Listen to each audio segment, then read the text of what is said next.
Olá, voltando para a parte 2. Para quem está pegando somente a parte 2 agora, meu nome é Carla Teixeira e sou advogada criminalista. A minha aula número 13, que eu estou conversando com vocês, é a respeito de penas restritivas de direito e sua execução.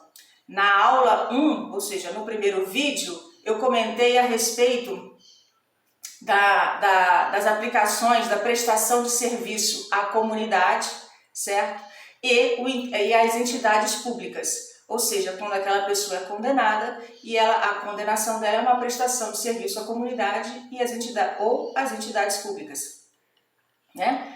Após isso, eu fiquei de comentar, de dar continuidade com vocês a respeito da interdição temporária de direitos. E essa interdição temporária de direitos, eu gosto muito de René Dott, que ele diz assim: as restrições taxativas previstas em lei e que impedem o gozo ou exercício de determinados direitos do condenado. Interdição significa proibir, exprime um amplo sentido. Toda proibição relativa à prática ou à execução de certos atos ou à privação de certas faculdades. Bom, essas interdições, elas estão elencadas no artigo 47 do Código Penal, que diz assim, olha, a primeira delas, são um total de 4. A primeira, proibição do exercício de cargo, função ou atividade pública, bem como mandato eletivo. 2, a proibição do exercício da profissão, atividade ou ofício que dependam da habilitação especial, de licença ou autorização do poder público. Nesses 2 itens, como é que começa essa contagem? A contagem começa após 24 horas da entrega do documento. Ou seja, entregou o documento, conta-se o prazo de 24 horas e inicia a sua execução. Ok? Terceiro, a suspensão ou autorização da habilitação para dirigir veículos. Essa suspensão da habilitação vai começar quando? Quando ocorrer a apreensão desses documentos e a proibição de frequentar determinados lugares. Vamos supor que ele foi condenado e o juiz, então, deu uma interdição temporária de direito, no sentido de que ele não poderá frequentar bares, restaurantes e casas noturnas e ambientes similares. Ele está respeitando tudo certinho, mas num determinado tempo ou num determinado dia, ficou sabendo que na cidade teria um festival, uma personalidade que iria lotar a casa noturna, ia ter um show e estava vendendo ingressos e os barzinhos estavam assim, estourando, sabe, de tanta gente, e ele não se aguentou e falou, eu vou. Comprou o ingresso e foi. Bom, qual é a consequência dessa ação dele? Ele sabe muito bem que o juiz vai ser comunicado imediatamente e ele perde esse direito da interdição temporária de direito. E ele passa, então, a cumprir a pena em privação de liberdade. Pena privativa de liberdade, ou seja, perdeu esse direito.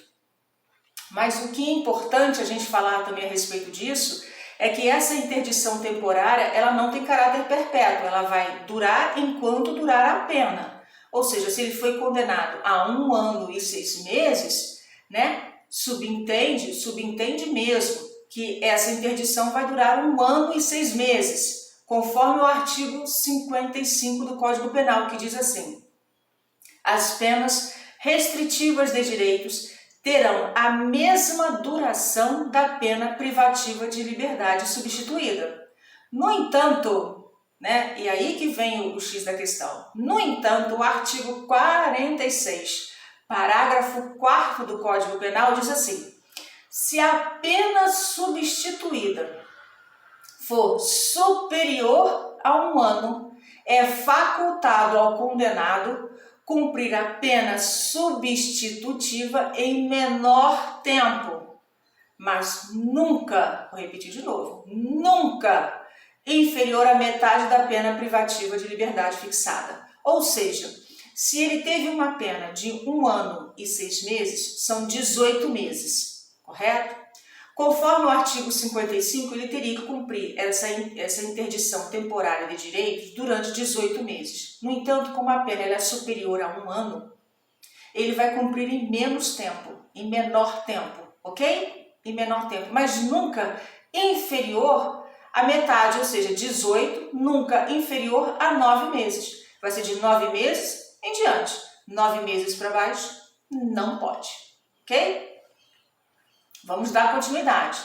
E a limitação de fim de semana? A limitação de fim de semana, que eu até já havia falado em alguns vídeos a respeito da progressão do regime, ele cabe muito para quem está cumprindo o regime aberto, que é na casa do albergado. A casa do albergado ou instituição similar, né, o condenado ele vai durante sábado, domingo ou feriado, né, durante o período de 5 horas. Ele vai participar de palestras, cursos, atividades educativas durante esse período. No entanto, quando a gente está falando da violência doméstica, a Lei Maria da Penha, a Lei 11.340 de 2006, né, esse condenado ele não vai para a casa do albergado para participar de atividades educativas, cursos ou palestras. Ele vai para a casa do albergado para participar de programas de recuperação e de reeducação, correto? Então é já um programa específico, ok? Com relação a essa prestação de outra natureza, ou chamada de prestação inominada.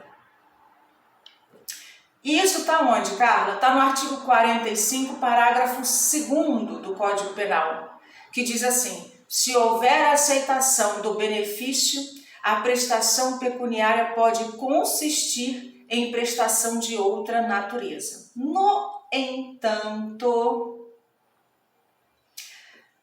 a doutrina ou alguns doutrinadores, né, informa que isso é inconstitucional. Por quê? Porque equivale a uma pena indeterminada, contrariando o princípio da reserva legal, que é contemplado no artigo 1º do Código Penal, que diz assim: não há crime sem lei anterior que o defina, não há pena sem prévia cominação legal. Klaus Roxin, que por sinal adoro os textos dele, né, entende que uma lei indeterminada ou imprecisa e por isso mesmo pouco clara não pode proteger o cidadão da arbitrariedade, porque não implica, né, uma autolimitação do ius puniendi do Estado. Olha o latim aqui, né? Ou seja, a forma de punir do Estado, ao qual se possa recorrer. Ademais, contraria o princípio da divisão dos poderes, porque permite ao juiz realizar uma interpretação que quiser, invadindo dessa forma a esfera do poder legislativo. O que ele quis dizer? Ele disse o seguinte: olha, se não está descrito no Código Penal, não pode ser utilizado, porque isso abre uma brecha muito grande para a arbitrariedade, para que o magistrado ele possa interpretar da forma como ele entende e aplicar aquilo que ele acha correto. Não pautado numa lei, mas pautado no seu conhecimento, pautado na sua experiência unicamente. E isso abre um campo, um leque muito vasto para vários tipos de interpretação e coloca em risco, principalmente aquele que está sendo condenado a essa prestação inominada. Bom, eu havia falado que eu ia comentar com vocês a respeito do habeas corpus 97.256 do Rio Grande do Sul. E eu vou comentar através de uma ação que foi o seguinte: o fato é que o réu foi condenado a 1 ano, 8 meses e 10 dias de reclusão. E a defesa, né, requeriu o seguinte: olha, ele está inicialmente em regime fechado, né? Mas conforme o próprio HC 97.256 do Rio Grande do Sul, ele indica que ele pode trocar, converter a pena privativa de liberdade em restritiva de direito. E é isso que a defesa requereu. Eu quero isso, eu quero requerer a conversão, para que ele possa cumprir a pena de uma outra maneira, e não em privação de liberdade, né? Bom, O agravo foi conhecido. Por quê? Porque ele pautou em cima de uma decisão desse HC que foi no STF. Então, tá tudo certo, né? Porém, não foi provido. Por que não foi provido? Porque no momento que ele requereu isso, ele requereu e já tinha ultrapassado o prazo para isso. Ou seja, não houve a observância do prazo por parte da defesa. Por isso, o agravo foi conhecido, mas não foi provido. Até mesmo durante o voto, eles falam a respeito do prazo. E eu sempre escutei na faculdade, eu acredito que todo mundo já deve ter escutado isso de alguém, da faculdade, do professor, de outro aluno: o direito não socorre aqueles que dormem. E aqui está o claro fato de que isso realmente acontece.